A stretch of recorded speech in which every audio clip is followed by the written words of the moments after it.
Okay, let's start the class. So we are starting June 2024, paper 52. Okay, paper 5, variant 2. अच्छा भाई, let's start with question number 1. Rajesh applies every year for a ticket to a music festival. The probability that he is successful in any particular year is 0.3, independently of other years. Find the probability that Rajesh is successful for the first time on his seventh attempt. अच्छा भाई, ये कौन सा है probability का chapter? किससे related है? This is geometric distribution. ठीक है, ज्योमेट्रिक डिस्ट्रीब्यूशन का केस है ये। अब सेवेंथ अटेम्प्ट पे ये पहली मर्तबा सक्सेस इसको मिल रही है, जिसको this means that Q to the power of 6 multiply by P होगा। ठीक है, शुरू के 6 मर्तबा जो है फेलियर होगा, इसका मतलब है। ठीक है, 0.7 multiply by 0.7 to the power of 6 multiply by 0.3। ठीक है, क्या आंसर होगा? कैलकुलेटर थोड़ा सा हाथ में रखेंगे आप लोग। 0.7 to the power of 6 into 0.3. You can tell the answers in chat.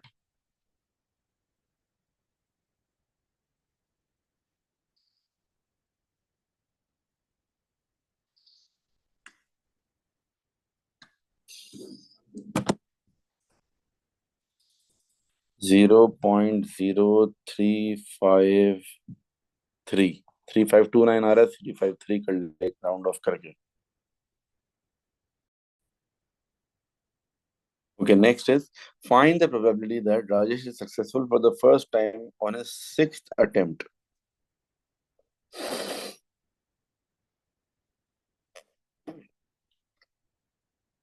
Okay, sixth attempt कह रहे हैं, पहले सेवेंथ अटेम्प्ट थी, अब सिक्स अटेम्प्ट है। अच्छा, बिफोर सिक्स अटेम्प्ट है, before. Probability of x is lesser than 6. ठीक है, x is lesser than 6. Lesser than 6 में क्या हो सकता है? लेसर देन 6 के लिए हम करेंगे, जीरो भी हो सकता है, 1 2 3 4 5 सारे ऑप्शन हो सकते हैं। सबकी प्रोबेबिलिटीज निकाल के हम ऐड करेंगे। या फिर ऑन द अदर हैंड दूसरा रूल क्या है हमारे पास जो फॉर्मूलाज हैं इसके ज्योमेट्रिक डिस्ट्रीब्यूशन के, उसमें ये होता है कि अगर ग्रेटर देन हो, probability of X is greater than R, तो उसमें क्या होता है? Q to the power of R. ठीक है ना? अब ग्रेटर का जो खाली लेसर का कोई फॉर्मूला नहीं है हमारे पास लेसर देन और इक्वल्स टू का फॉर्मूला है। अगर लेसर देन 6 है तो इसको हम लेसर देन और इक्वल्स टू 5 कंसिडर कर सकते हैं।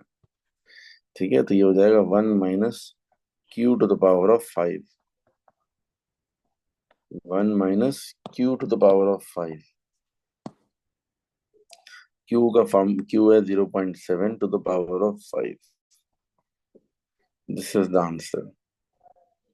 ठीक है, ग्रेटर का फॉर्मूला होता है Q to the power of R, और लेसर देन और इक्वल्स टू का फॉर्मूला होता है 1 - Q to the power of R. ठीक है, सिर्फ लेसर का कोई फॉर्मूला नहीं है, तो हमें लेसर की जगह क्या करना पड़ेगा? लेसर देन और इक्वल्स टू करना पड़ेगा। That will be lesser than और इक्वल्स टू 5। एक कम कर देते हैं उसमें हमेशा। No, this is the final answer. ठीक है, ये रूल आप सबको याद होगा कि जब भी हमारे पास लेसर आता है तो लेसर की जगह हम एक कम कर देते हैं। 6 है तो हम 5 कर देंगे, लेकिन लेसर देन नहीं लिखेंगे, लेसर देन और इक्वल्स टू कर देंगे उसको। 1 - Q to the power of 5। 0.83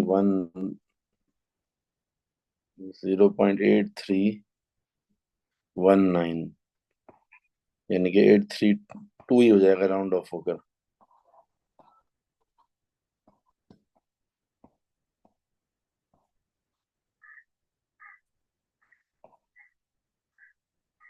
ठीक है, now let's move forward. Find the probability that Rajesh is successful for the second time in his 10th attempt. Find the probability that Rajesh is successful for the second time in his 10th attempt.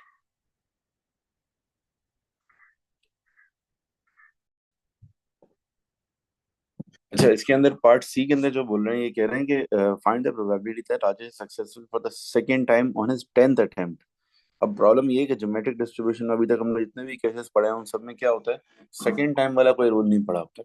इसमें हमें खुद से थोड़ा सा वो करना पड़ेगा, इसको मॉडिफाई किसी तरीके से। अब हमने जो पढ़े हैं जितने भी, इसमें क्या पढ़ा है कि फर्स्ट टाइम पढ़ा है। तो अब इसके अंदर एक काम ये कर सकते हैं, अगर हम इसको बाइनोमियल की क्वेश्चन की तरह अज्यूम कर लें, ठीक है ना, कि हमारी 10 अटेम्प्ट हो रही हैं, 10 में से हमें 2 अटेम्प्ट जो है वो क्या चाहिए, सक्सेसफुल चाहिए। लेकिन पहली अटेम्प्ट तक 1 से लेकर 9 तक कोई भी सक्सेसफुल हो सकती है, और दूसरी अटेम्प्ट कौन सी होनी चाहिए, दूसरी अटेम्प्ट जो है वो 10th वाली ही सक्सेसफुल हो। ठीक है ना। तो इस तरीके से हमें करना है इसको। तो अब हम क्या करेंगे, इसके लिए एक काम करते हैं कि 0.7 टू द पावर ऑफ 8 हो जाएगा, multiply by 0.3 to the power of 2। एक बात तो ये हो गई, लेकिन मल्टीप्लाई बाय एक और चीज ये करनी पड़ेगी कि ये जो मेरा जो है 0.3 है, 2 बार 0.3 आ रहा है। एक 0.3 तो कंफर्म है कि कौन सी वैल्यू पर आएगा, 10th अटेम्प्ट आएगा। दूसरा एक और 0.3 कहाँ से आ सकता है, 1 से लेकर 9 तक किसी भी अटेम्प्ट हो सकता है। तो मल्टीप्लाई बाय 9c1 से करना पड़ेगा इसको। दैट्स इट, ये इसका आंसर हो जाएगा। ठीक है, ये सॉर्ट ऑफ बायनोमियल ही है। ठीक है, बायनोमियल ही है। इसमें इस तरह से आप समझ लो कि लास्ट वाला जो है वो आपका 0.3 है, लेकिन शुरू के जो 9 हैं उनमें से किसी एक में भी 0.3 आएगा। तो ये इस तरीके से होगा। इसका फाइनल आंसर बन जाएगा 0.0467। ठीक है, 0.7 to the power of 8 multiply 0.3 square multiply by 9। ठीक है, 0.0467।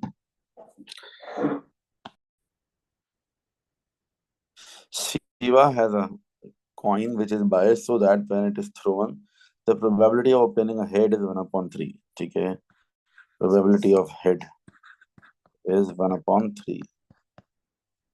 तो probability of tail क्या होगी, 2/3। Shiva throws the coin. If he obtains a head, he selects one marble from the bag at random. If he obtains a tail, he selects two marbles at random from the bag and without replacement. Find the probability that Shiva selects at least one red marble। ठीक है, अब ये कह रहे हैं if he obtains the head, he selects one marble from the bag at random. If he obtains the tail, he selects two marbles at random from the bag without replacement। Okay, तो अब क्या होगा, red, at least one red marble. Okay, तो अब ये हो सकता है कि सबसे पहले हेड सेलेक्ट करें और फिर रेड मार्बल सेलेक्ट करें। दूसरी पॉसिबिलिटी ये टेल सेलेक्ट करें और रेड एंड रेड, टेल के साथ रेड नॉट रेड, टेल देख ला के साथ मतलब पेपर ऑन नॉट रेड। कुछ लिख रहा है।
नहीं भाई, 4/27 प्लस ये दोनों कैंसिल हो जाएंगे, 3/27। प्लस ये 4 और 2 कैंसिल हो गए 8 से, 5/27, 12/27, और सिंप्लीफाई कर लें इसको अगर होता है तो 3 से कैंसिल हो जाएगा, 4/9. Then find the probability that Shiva obtains head given that he selects no red marbles. Probability of head given that red not. Probability of head and red not upon probability of red not. ठीक है, probability of head and red not divided by probability of red not. तो अब क्या करेंगे इसके लिए?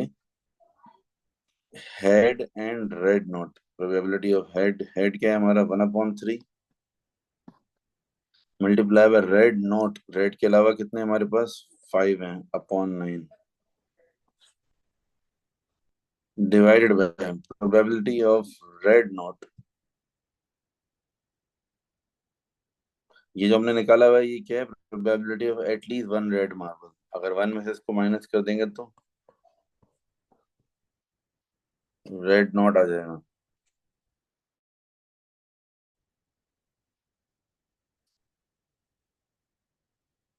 One minus 4/9, तो ये हो जाएगा 5/9.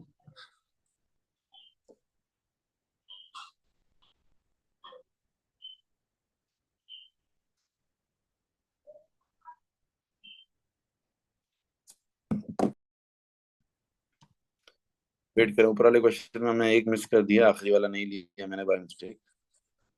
3 ब्रैकेट लिए, चौथे ब्रैकेट को मैंने मिस कर दिया. 4 2 8 इससे कट गया, फिर एक और 5/27 है. 5 + 5 10, 10 और 4 14 और 17/27 है ये. ठीक है, 17/27 है. ये प्रोबेबिलिटी ऑफ क्या है? Probability of at least one red है. इसमें इसको वन में से माइनस कर देंगे तो आ जाएगा हमारे पास नॉट रेड, 10/27 नॉट रेड. ठीक है, ये वाली चीज यहाँ पर यूज हो जाएगी 10/27. ठीक है, this is the final answer. I repeat once again, क्या होगा? Probability of head and not red divided by probability of not red. ठीक है, अब कैलकुलेट करें. 1/3 मल्टीप्लाई 5/9 डिवाइडेड बाय 10/27.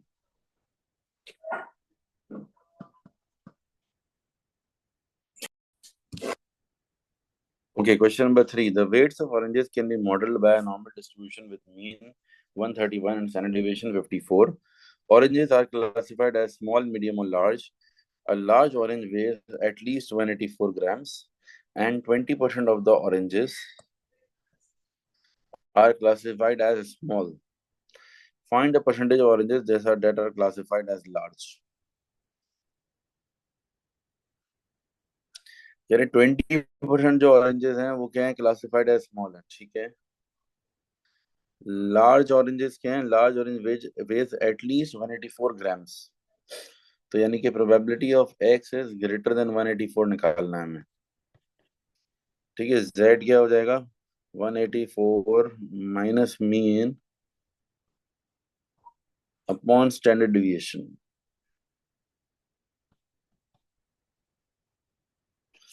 ठीक है, 184 minus mean upon standard deviation. 184 minus 131 upon 54,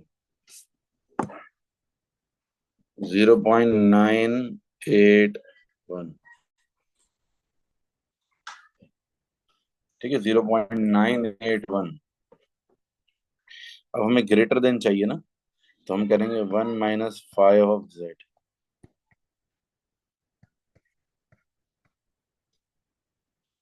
ठीक है, 1 - 0.5 ऑफ 0.981. और 5 टेबल से निकालें शाबाश इसको.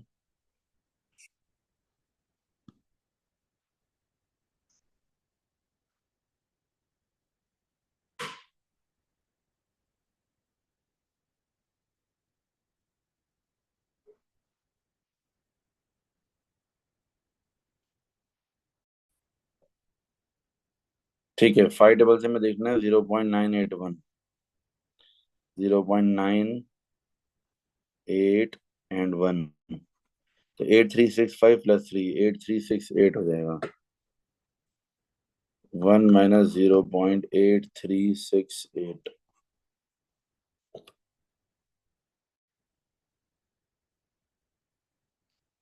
0.1632।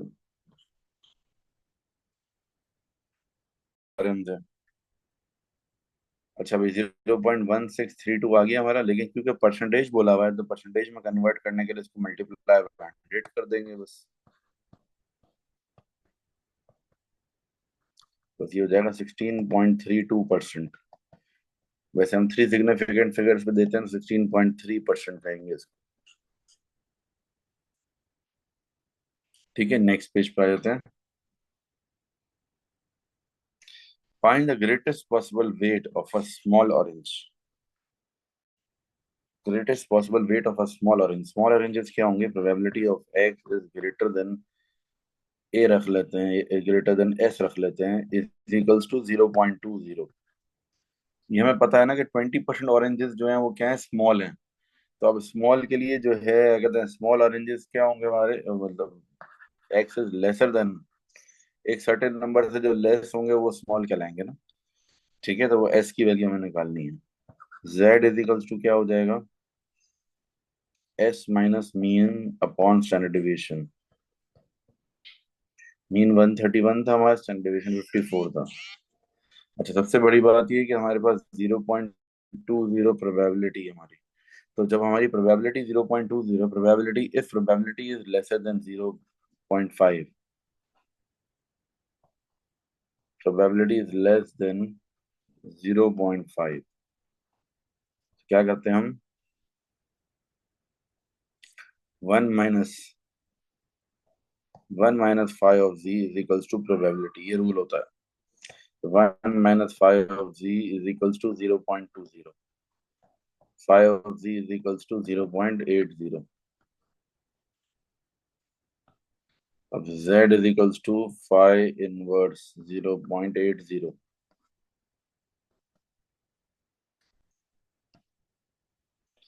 z is equals to 5 inverse 0.80। ठीक है, 0.80 का 5 इनवर्स देखते हैं हम, 0.7995 था, प्लस 5।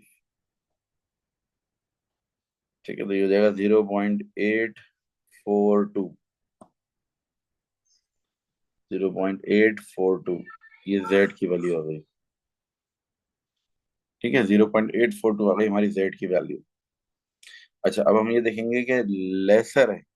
अच्छा, रूल्स क्या थे हमारे जेड के, अगर थोड़ा सा हम रिकैप करें। जब हमारे पास लेसर होता है और जेड की वैल्यू पॉजिटिव होती है तो हम क्या करते हैं? 5 ऑफ जी देते हैं।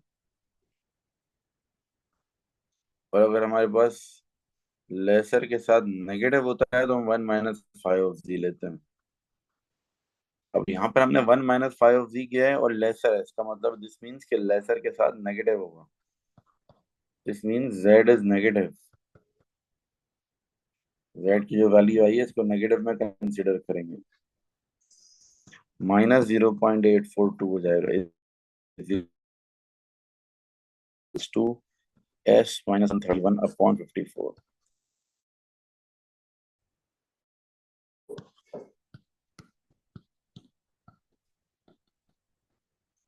इसको वहां ले जाकर प्लस कर देंगे, S is equals to -0.842 multiply 54 plus 131। ठीक है, -45.468 था, प्लस 131, तो S की वैल्यू आ जाएगी 85.532। राउंड ऑफ करना पड़ेगा थ्री सिग्निफिकेंट फिगर्स पर, तो 85.5 is the answer.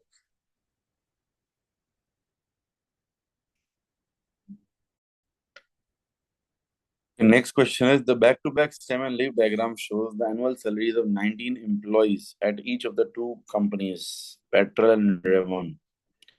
The median interquartile range of the salaries of Petrol employees. Find the median interquartile range of Petrol employees. Okay. Median निकालना है, inter quartile निकालनी है। कितने हमारे पास यहाँ पर? 19 एम्प्लॉयज हैं। मीडियन का फॉर्मूला होता है n+1 multiply by 50%।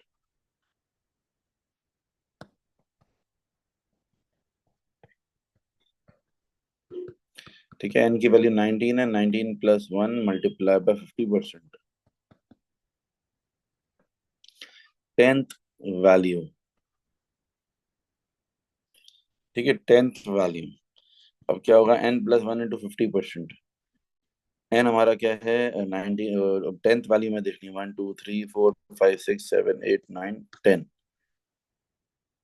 10th value के लिए आंसर क्या हो जाएगा?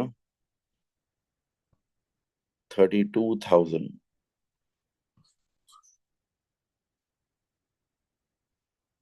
ठीक है, देन इंटर क्वार्टाइल रेंज।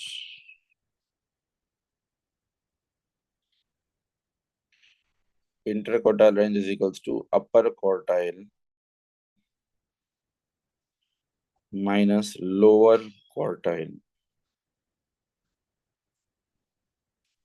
अपर क्वार्टाइल क्या होगा? n multiply by 75%। n+1 into 75%।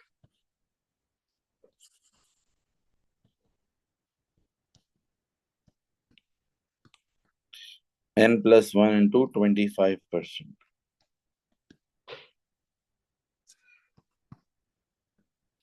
ठीक है, n+1 इंटू 75%, n+1 इंटू 25%। अब 20 का 75% लगा लो, -20 का 25% लगा लो। 15th value minus 5th value. ठीक है, 15th value minus 5th value. देखते हैं जरा 15th वैल्यू क्या होगी। यहाँ से 1 2 3 4 5 6 7 8 9 10 11 12 13 14 15। 15th वैल्यू क्या हो जाएगी? 33,500। माइनस 5th वैल्यू क्या होगी? 1 2 3 4 5 31,002। ठीक है, इनको माइनस कर लेंगे हम।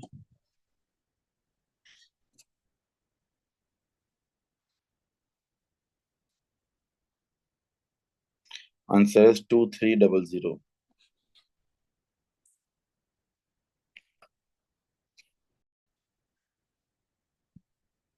The median salaries of Revlon employees is 33,800.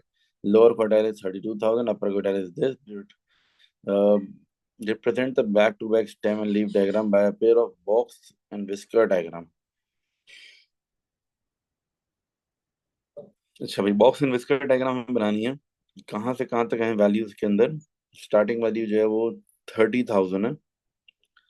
ठीक है, और एंडिंग वैल्यू इज 36,800, 37,000। चलें, 30,000 से लेकर 37,000 तक यहाँ पर प्लॉटिंग करनी है हमें।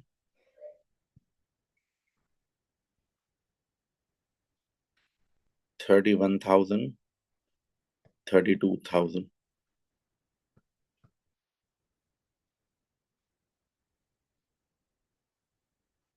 35,000,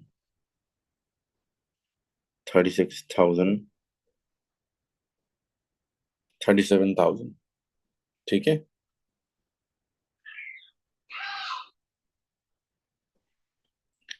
अच्छा भाई, स्टार्ट हम किससे करेंगे देखते हैं। सबसे पहले तो हमारे पास क्या है? पहला 30,000 है पेट्रोल का। पेट्रोल का 30,000 है पहला। उसके बाद पेट्रोल की अगर हम बात कर लें तो पेट्रोल की जो है टोटल हमें 5 वैल्यूज चाहिए होती हैं। जब भी बॉक्स एंड इसका डायग्राम बनानी होती है, वी नीड 5 वैल्यूज। ठीक है ना। सबसे पहले क्या चाहिए होती है? Lowest value, lower quartile, median, अपर क्वार्टाइल और हाईएस्ट वैल्यू। ये 6 चीजें चाहिए हमें। 5 चीजें चाहिए टोटल। और ये सब कुछ हमें दोनों के लिए चाहिए, पेट्रोल के लिए और रेवॉन के लिए। ठीक है। अच्छा भाई, लोएस्ट वैल्यू पैटर्न की बात कर लेते हैं। Lowest value is 30,000। Then lower quartile is 31,200।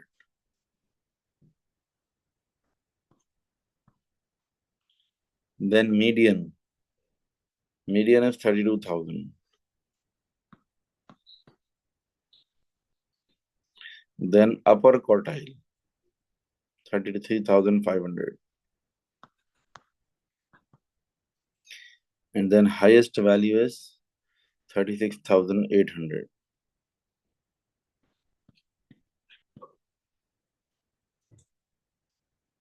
ठीक है, median is 33,800, lower quartile is 32,000, upper quartile is 34,400, highest value is 36,900,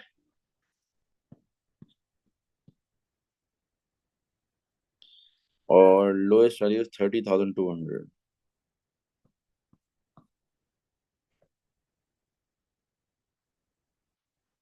ठीक है, 30,000 ये आ गया, देन 31,200,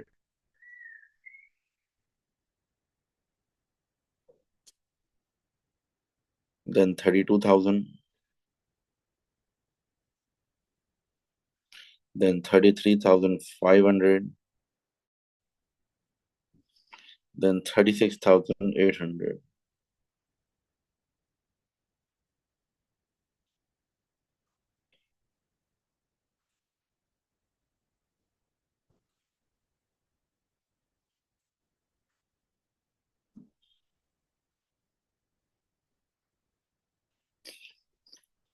ठीक है, दिस इज फॉर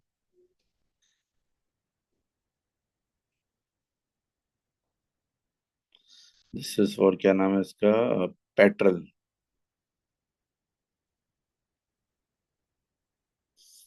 सेकंड जो है हमारे पास वो है रेवॉन.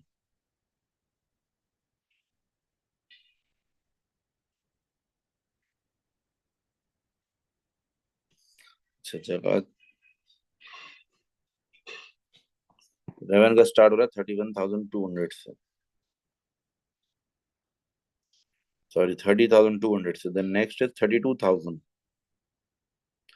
The next bar is 33,800. The next bar is 34,400. Then 36,900.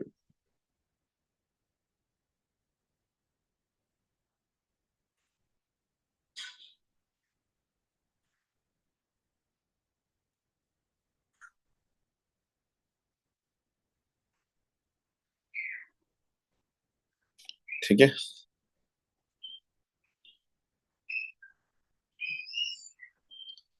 Raven आ गया.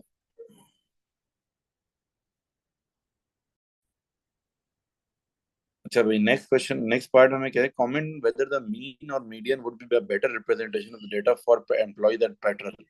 देखो, मीन जो होता है ना, मीन सबसे ज्यादा फायदेमंद होता है. Usually most of the cases हम मीन ही लेते हैं कि mean is the best way of measuring a data. लेकिन जो है कभी कभी मीन कब हमारे काम का नहीं होता, when there is an extreme value. अगर एक्सट्रीम वैल्यू का मतलब है कोई एक बहुत बड़ी वैल्यू है या कोई बहुत छोटी वैल्यू है, तो पूरा मीन खराब हो जाएगा उसकी वजह से. जैसे कि इसकी एग्जांपल है, हमारी क्लास में मेजोरिटी स्टूडेंट्स जो हैं वो एजेस उनके हैं 17 to 19 years. ठीक है, अगर कोई अंकल आ जाए बड़ी उम्र के 45 years के, वो आके बोले यार मुझे भी ए लेवल्स कंप्लीट करना है अपना, मैं भी एडमिशन ले रहा हूँ, तो वो आके क्लास में बैठ जाए, अगर उनको हम इंक्लूड कर लें तो हमारा जो एवरेज एज बन जाएगी वो शायद 22 बन जाए. Which is wrong. वो एक 45 वाले बंदे की वजह से सारी एवरेज खराब हो गई. ठीक है ना, तो ऐसी बात यहाँ पर भी है. When there is an extreme value तो मीन बेकार हो जाता है, फिर मीन नहीं निकाला जा सकता. जरा देखें यहाँ पर एक एक्सट्रीम वैल्यू है. मेजोरिटी वैल्यूज हमारी कहाँ पर घूम रही है, यहाँ पर घूम रही है. सिर्फ एक एक्सट्रीम वैल्यू है 36,800. इसकी वजह से क्या होगा, ये पूरा ओवरऑल एवरेज खराब हो जाएगी. ठीक है, एवरेज यहाँ कहीं आकर लाया करेगी तो वो रॉन्ग हो जाएगी एवरेज. इसीलिए मीडियन वुड बी बेटर. देखो, ये डेटा जो हम देख रहे हैं ना, ये एक तरफ जो है वो झुका हुआ है, एक तरफ की जो वो ज्यादा वो है, वेटेज है. देखो लेफ्ट साइड पर ज्यादा वेटेज है, हाईएस्ट वैल्यू अलग से इतनी दूर जा रही है. मतलब lowest value, lower quartile, median, अपर क्वार्टाइल, ये सब इतने ज्यादा, मतलब एक मुनासिब डिस्टेंस पे है, रीजनेबल डिस्टेंस पे है, एक अलग से वैल्यू इतनी आगे जा रही है. ठीक है, तो हम बोलेंगे median would be better. would be more suitable?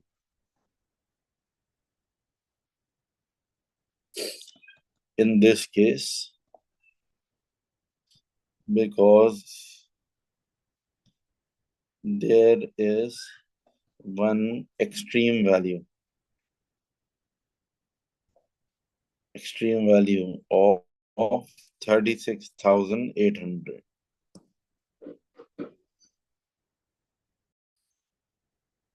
Question number 5. Jasmine has one $5 coin, two $2 coin, and two $1 coin.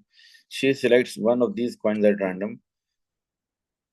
Show that probability of x is equals to 7 is 0.2. Show that probability of x is equals to 7 is 0.2. अच्छा अभी 7 की कैसे बन सकता है हमारे पास? She select two coins, तो obviously 5 और 2 ही हो सकता है. 5 2 हो सकता है या फिर 2 5 हो सकता है. There is no other option. ठीक है. अब $5 वाले कॉइन कितने हैं? इसके पास एक है. 1/, टोटल कॉइन्स 5 हैं. $2 वाले दो हैं. 2/5.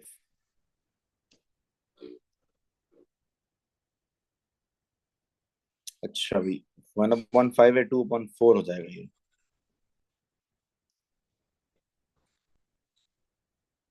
देन अगेन 2 5 के लिए क्या होगा? 2/5 multiply by 1/4. 2/20 plus 2/20. Answer is 4/20, which means 1/5. ठीक है. Now draw a probability distribution table for x. Probability distribution table बनाना है x का.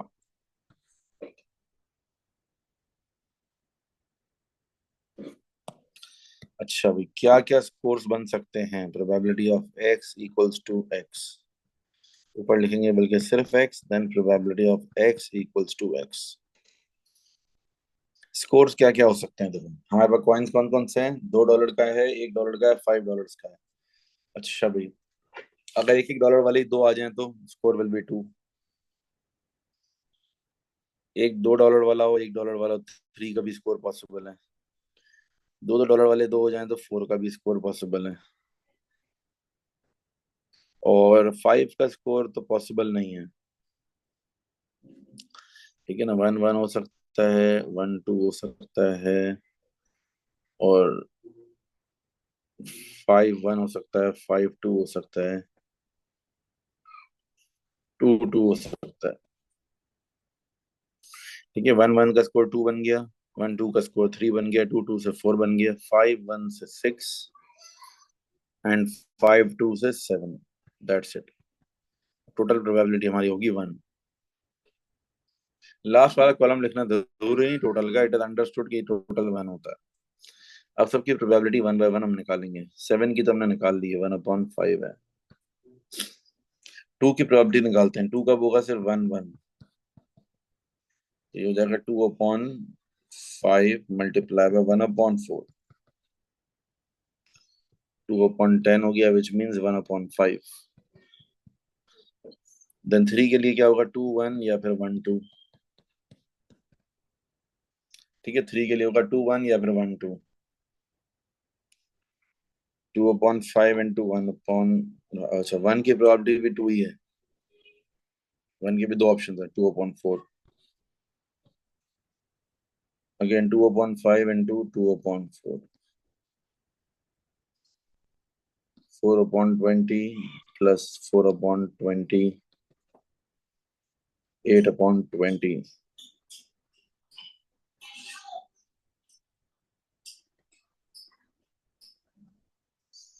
ठीक है. 2/5 आंसर हो गया. देन 4 के लिए क्या है? 2 2. ठीक है. 4 के लिए है 2 2.